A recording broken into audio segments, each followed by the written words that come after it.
I wonder when they're gonna fix this hand just being invisible, because that's kind of a problem. Not gonna lie. Okay, I'm gonna tank this. Oh, it didn't do anything? Question mark.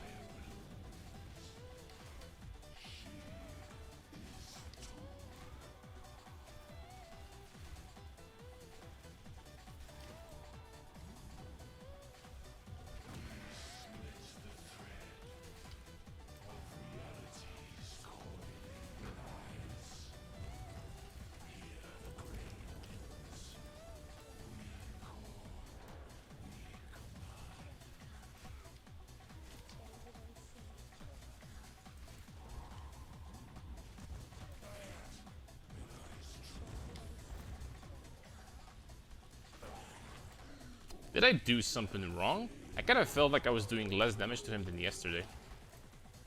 That being said, as you can see, boys, we are very tanky. Easy peasy. Hello, hello. Hope you guys are doing fantastic today.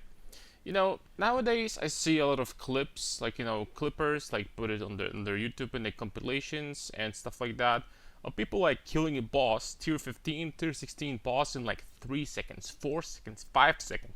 Like, wow, what is this damage, right? That's absolutely crazy. Will Smith reached a point where we're just one-tapping every single boss in the game, with some very small exceptions. Like, for example, I don't know, on the map when you're gonna have 100% more life or something like that. But other than that, we reached the point where pretty much bosses... Let's just put it this way, we're going against the vision that GG, like, you know, wanted to put upon us. Bosses die in one hit, Pinnacle bosses, perhaps you saw in the clip before.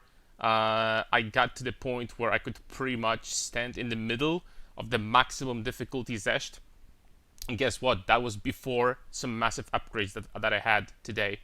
So, because that clip was from 2 days ago, from stream 2 days ago. So, this build reached a point where it's an absolute machine for clearing maps, for fighting Pinnacle bosses, and in this video we're going to talk about a few things. First of all, I would like to explain why, because number-wise, we don't really look that amazing, but there's some explanation that I need to do. Number 2, we're going to talk about Temper Weapon. That's right. The ability that I called roleplay, the one that is going to be like absolute roleplay tier, the one that's going to be absolutely useless. I tested it out of curiosity, and there's perhaps going to be some interesting stuff that you're going to learn about this ability.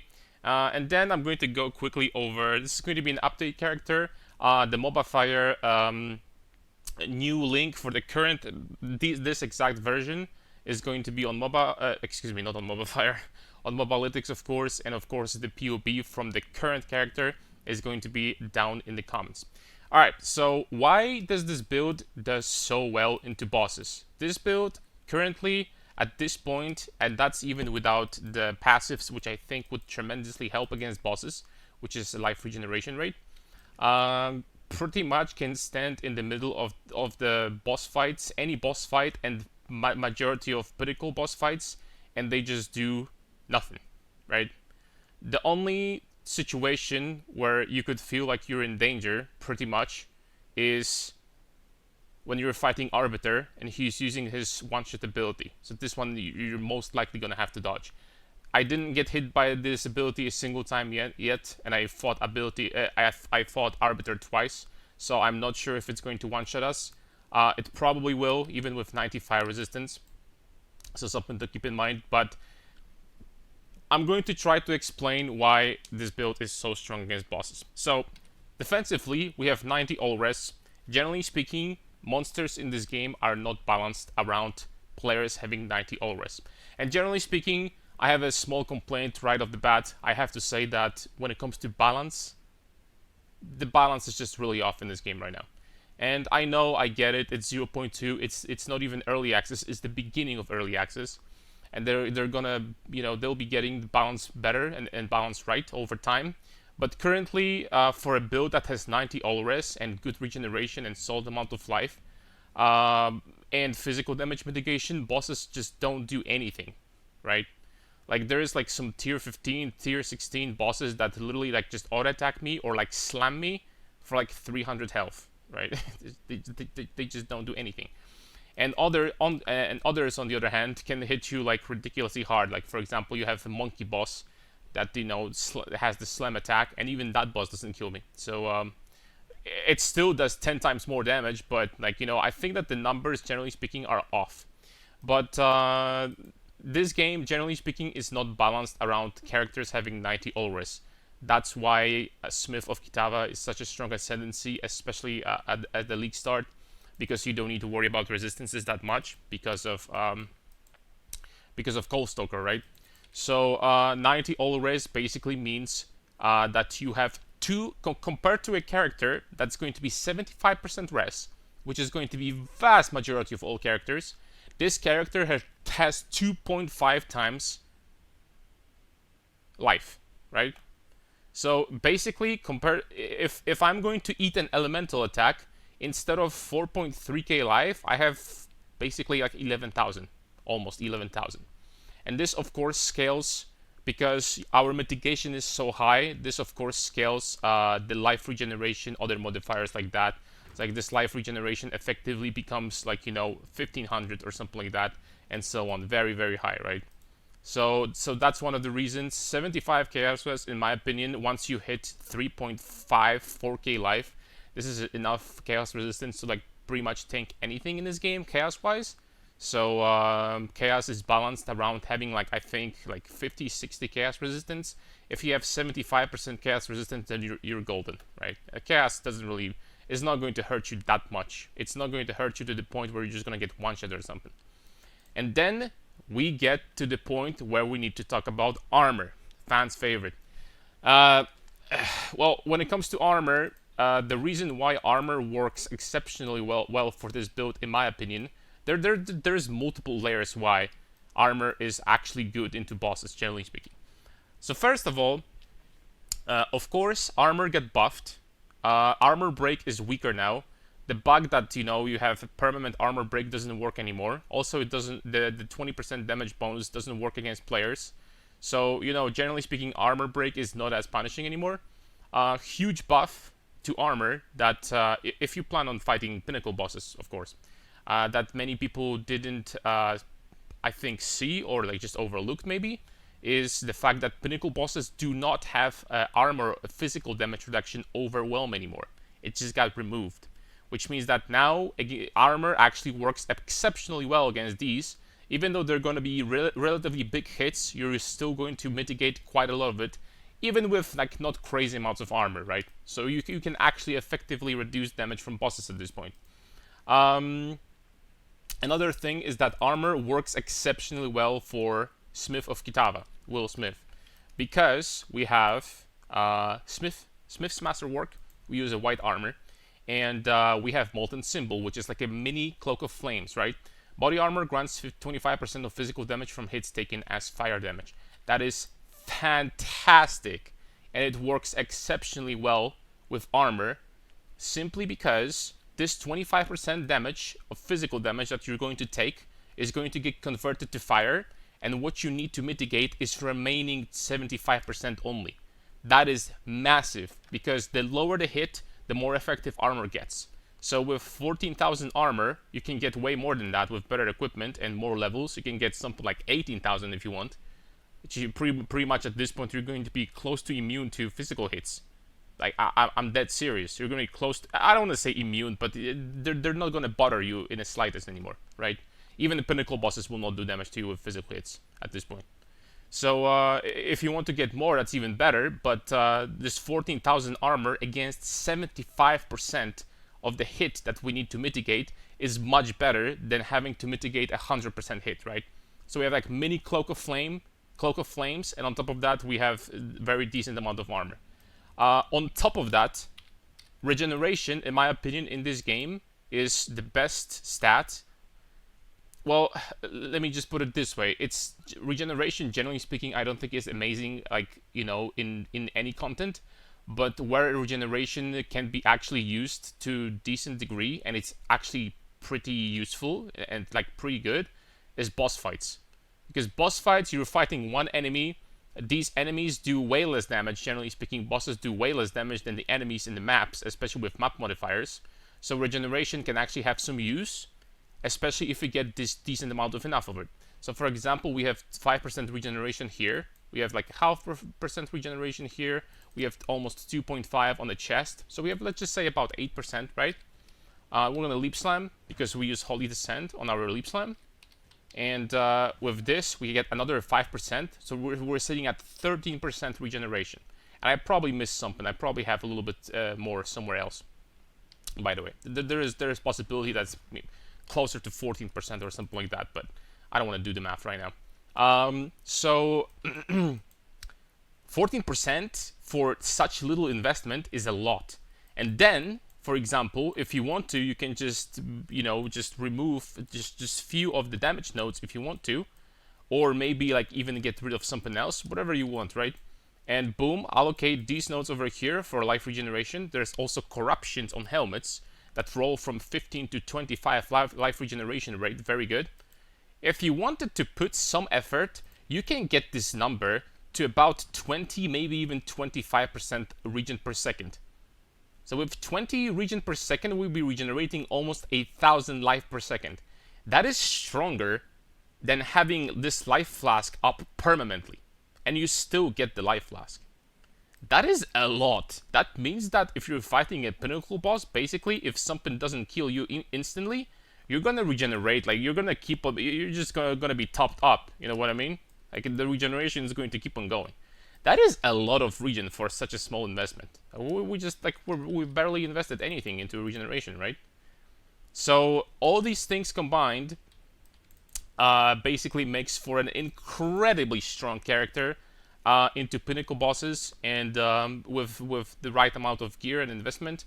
And I have to say it, this build just trivializes bosses. It does massive amount of damage, topic that I didn't even mention, but I said that many times in the previous videos, so I don't think there is point to talk about it again. Well, we do a lot of damage, so regular map bosses just get one tapped and goodbye.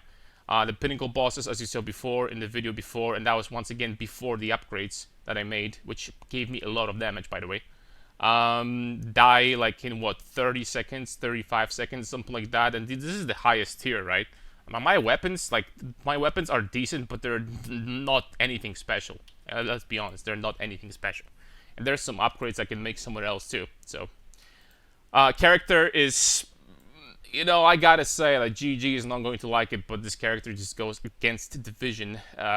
Just makes the Pinnacle bosses a joke, especially if you want to continue investing into defense, which you absolutely can. Some of my equipment is like literally, I don't want to say joke tier, but these boots I could like, this is not what we call late game boots, for example, right? Some of the pieces of my gear are good, like this helmet, for example. The cold and lightning resistance is completely wasted because I'm overcapped. So at the end of the day, this is pretty much a helmet with armor, life, and chaos resistance. Like 2 open suffixes, right? Still on this helmet. Could have strength, could have something else, regeneration, could be corrupted, stuff like that, blah blah blah. This could be double corrupted. Like, these could get much better. Just like the number of upgrades just goes up and up, right? Just goes on and on. Now, I wanted to talk about temper weapon. So we're gonna refund passives real fast. We're gonna get rid of like anything, like whatever, just for the showcase. And against the Anvil ability. Oh yeah, why did it show over here? So against the Anvil ability that I called multiple times roleplay tier. So basically something that you do if you want to like really get deep into a character in a game like Baldur's Gate or something like that, where you actually like, it's a different genre. It's like CRPG and not an ARPG. But I did some testing, and temper weapon, if someone wants to experiment with it, feel free to do so. I'm going to show you baseline information, what you can expect from temper weapon. So temper weapon, first of all, to my surprise, actually does scale with it doesn't have like a attack tag, right? It has a melee tag, and it does scale with weapon all melee skill modifiers like that, right? So I'm gonna have like you could like get additional +2 in the future. I don't know, +3 for amulets, so you could get like plus, I don't know, 19 or something like this. You could have like level 39 maximum. I guess you could have 40 with +1 gloves, but whatever. The point is, the damage multiplier right now is about 715. So 715 multiplier attack damage is the bonus which you get for every single one of these hits, right? I'm just gonna use this, bada beam, and I have 12 additional for 12 attacks. I have this 700% bonus on, for example, Perfect Strike. Additionally, I'm just gonna talk about mechanics for now. Additionally, you can actually support this skill with different supports. Like, for example, if I'm going to put Elemental Focus here, if I'm going to put okay, Rage on Hit, that's also a good one. I'm gonna put there was something I was using also. This, I was kind of hoping that it's going to work. I don't think it does, which doesn't make sense, but I don't think it works. You know what, for now it's fine. I had Ignite. I don't have this gem anymore, but it's fine. So for example, if you're going to put something like elemental focus, right? As you can see, the damage actually goes up from 26,000 to 33,000 or something like that. So you can actually support this skill with support gems and actually make the damage boost increase. How cool is that? There's only one freaking problem. So let's just say that, this looks like a pretty nice boost, right? 715% attack damage. Here's where the problems start. Perfect Strike at this level, because the Perfect Strike obviously scales with melee skills as well. At this point, Perfect Strike does 2,600% attack damage. So as you can see, but like this is much more, right? But as you can see, you can say, oh, like, but like 700 plus 2,600, that's going to be 3.3k% damage multiplier. That's still going to give you 30% more damage. Yeah, it would give you, it would actually give you 30% more damage if you had literally 5 supports filled with damage. Because in order for this attack to actually reach the same amount of damage multiplier than the Perfect Strike, you would have similar supports. So this one is giving me 25% more elemental weapon damage. This one is giving me 25%. This one is giving me 25%. This one is giving me 30%. This one is 35%. You just do not have enough supports to put it in there. There was a support here that I was using that was giving you can't ignite by yourself, but it's giving you 30% damage as extra fire damage. So that's a great support to increase additionally the temporary weapons damage, right? Because with LA Focus you can't inflict ailments anyway, so it doesn't matter. You'll be inflicting ignites with Perfect Strike and with Solar Orb, so that doesn't matter, right? So these are great supports to add. What is very interesting, and it surprised me big time, is if you put in Rage in this skill. Like, for example, without this right now, I'm generating 3 Rage per hit, right? Because I have, on my weapon set number 1, because I have +2 from the passive tree, and I have +1 in one of my jewels. This one, yeah, +1, right? So I'm generating +3 per hit. This actually gives you the bonus. So when you attack with any skill, this is going to count as long as it consumes the charges. So it's going to be +6. And I'm confident that I definitely missed some interesting combinations that you can use there to make this actually good. I didn't experiment it for like longer than, I don't know, like 30 minutes. You can probably put something there to like make it actually interesting. But I don't think you can make it like actually good still. I tested it in Xesht Fight. I noticed I tried to put as many useful supports as I thought. So for example, I also put, there was something else that was giving me 10%, there was like a 12% more damage support for each elemental ailment on the enemy. because our enemies are always ignited. That's like 12% more damage on this on temper weapon, right? There is something else that I put in there, but generally speaking, I tried to fill this in with like some small damage support boosts, and it did make difference against Xesht. Like I got additional like 20% more damage per perfect strike, about that much. Is it worth it at the end of the day? Because everyone is probably waiting for that information. In my opinion, no. It's just like a vision skill, if you know what I mean. So like, I don't know exactly. You could make memes at this point. The vision and stuff like that. GG wanting to slow the game, but this is what it is. Nobody that wants to have any sort of efficiency while farming is going to stop every, like, I don't know, like 10 leap slams or something like that and do this forever. Every single map that you're gonna do, you have to do this forever. Just nobody's going to do that. Like, nobody's going to do that. So for farming, the question is, why would you want to use this instead of just boosting your armor further with some useful modifiers? Why would you want to do that? That's number one. Number two, you can say, oh, this looks great against bosses, because perfect strike, you only use it few times, right? You only use it hits like a truck, so like it makes perfect sense, right? No, it doesn't, because the damage multiplier on this skill is it does look impressive, but compared to perfect strike, it's nothing. It's just nothing. And you need support on top of that.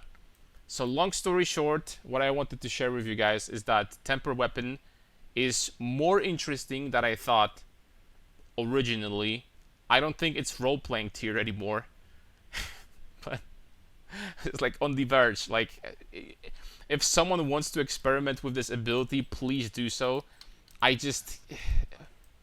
just there's too much vision in this skill, There's just too much vision. Like, I feel like I'm playing Baldur's Gate 2 or something like that. I freaking went back like 20 years and I'm playing Baldur's Gate 2, like trying to buff myself before every fight. This is a skill for a different genre. This is for CRPGs, GG. This is not for ARPGs. So, I don't know how else I can explain that, but it is what it is. So yeah, if someone wants to experiment with this skill, please do so. I bet that someone is actually going to figure out something actually useful with this. I bet that someone is going to do that eventually. It might take some time, to be honest. Now the last part, what I wanted to talk about is the upgrades. So guys, I saw many comments. You wanted me to like keep on updating the build and stuff like that, and seeing where it progresses. There it is. So first of all, I bought this weapon, which was my previous weapon. This was my previous weapon. I bought this one. So this one is actually worse than this, and this one I bought for 5 divines. This one I bought for 8 divines. The answer for that, why you might be asking why I bought this more like this weaker one, and it's almost double the price. The answer is inflation. It is what it is. There's nothing I can do about it. The prices for items for this build skyrocketed so disgustingly hard that I don't even understand what's going on, right? Because everyone is playing this. Like, it just doesn't make sense, right? There's like many other warrior content creators like with warrior builds, so surely these are not just like, this is not the only build, right, guys? If you want to start playing something else so that the prices decrease, so I can get some good equipment, please don't be shy. No, I'm just kidding, of course. But yeah, weapons. I bought this one. It's better. The damage is way higher compared to the damage you saw on the clip. I think I'll be hitting Xesht for something like 3.5 million now per perfect strike. So that he would stroke in 10 perfect strikes pretty much. So yeah, and of course, you can still improve this by a lot. So if you really want to push the character, even many of my viewers were linking in the chat and on my Discord the weapons that are much better than these. I'm like, guys, like you're just flexing at this point, right? Body armor, I think this is a pretty good upgrade because I changed corruption from like 30 corrupt from plus 30 to 40 life corrupted to chaos resistance. This chaos resistance corruption is a great place to get some chaos resistance because it's not that easy. The chaos resistance gear, generally speaking, is pretty hard to get and it's pretty expensive, and you can get up to 19 chaos resistance on this corruption. Great place to get some chaos resistance. The other useful stat I would say would be flat physical damage reduction, 5%, up to 5% rolls. So that's pretty good. It would be even crazier if you could just keep on buying armors like this and keep on using the double corruption item, right? And try to get some good double corruptions. It would take a long time to get something like this, but you know, it would be a crazy chest, so very expensive. But yeah, I recommend chaos resistance here. The helmet is still the same. I need to get rid of it because I'm overcapped on res. So these two resistances are actually useless for me. So I can get something way better here. But, you know, it's just inflation, guys, inflation. Options are limited because people are sniping the gear for this build instantly. So it's just, you know, something really good is going to pop up on trade. And you have two problems. You just start thinking, number one, should I PM this guy immediately and try to get this item? But you start thinking, if you PM him too fast, he's going to increase the price 10 times, and this item is never going to sell again. So you're just trying to wait, and if you wait too long, he's going to sell to someone else. It's just like, you know what I mean? Big improvement here, +3 maximum resistance corruption on Infernal Clasp. You might be right now shocked as how expensive that could possibly be. It wasn't expensive at all. It was 3 divines. And you can get, for example, with +2 maximum fire resistance and +4 or something like that, a combination, you know what I mean? That's going to be better than the default belt for very cheap, for like a divine or something like this. So try to look on a trade for something like that. A maximum is obviously +8, but it's going to be very expensive. +7 is +7 is like crazy. You just don't need more. Like at this point, I have so much maximum resistance that I don't even use these nodes anymore. I have 0 here. I don't use them at all. So, and of course, 1 passive point. If you're not at 90%, 1 passive point, boom, and you are. It's that simple, right? It's 1 passive point. I bought a breach ring with strength, fire resistance, maximum life, fire damage to attacks, and evasion. I was contemplating divining it because the life and both damage, flat damage, are quite low. But I decided I'm not going to go so crazy and I'm just going to keep it where it is. It's a pretty good ring, so yeah. This ring, I think, is the same as before, or maybe not. But anyway, the stats are still the same. You want flat damage, life, strength, and, you know, preferably fire resistance, because fire resistance is so amazing for us once again. One of the best nodes, honestly. For a league starter, this node is so crazy, by the way. Because like once you get that, you're like pretty much res capped during campaign even. So campaign is easy peasy. Boots, I think it's still the same garbage boots from before.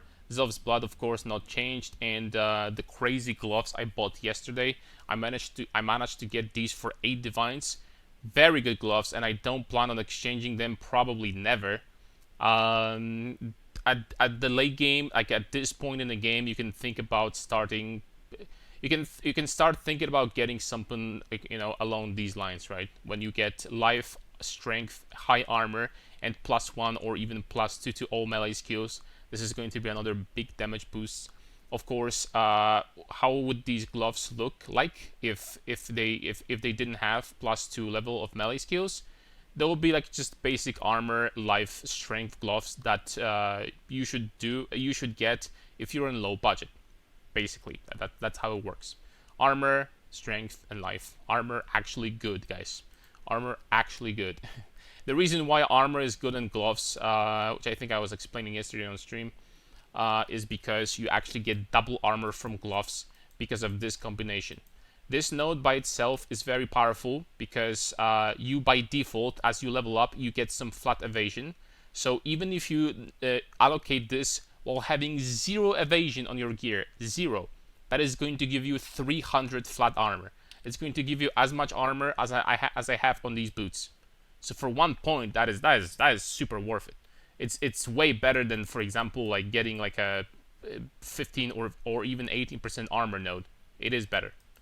And then we get these 3 points for +1 evasion rating per 1 armor on equipped gloves. What does that mean? That means that basically these gloves have 646 evasion rating, which, guess what? It gets converted to armor as well. So these gloves have actually like about 1300 armor. So even though our armor can have very high armor because it's white, we still get very high amounts of armor. And I don't care about physical damage. I just don't. That's all there is to it. I don't care. The only thing that is scary sometimes when I'm running maps is when I'm going to fight, when I'm going to go into a map that has penetration or minus max resistances. Even minus max is not that scary. What is scary is penetration, because this mod is basically overloaded. It's too powerful. So it's going to probably get removed or balanced in the future. But yeah. That's it when it comes to upgrades. There were some changes to the passive tree. I have, like, as you can see, 0 weapon swap points at this point. I'm going to show you in PoE and on Mobalytics exactly this tree, this character right now, so you can see how the progression is going to look like towards the endgame at level 94. And yeah, if you're going to have any questions, guys, feel free to ask it down below in the comments. As always, I'm going to read every single message, every single comment.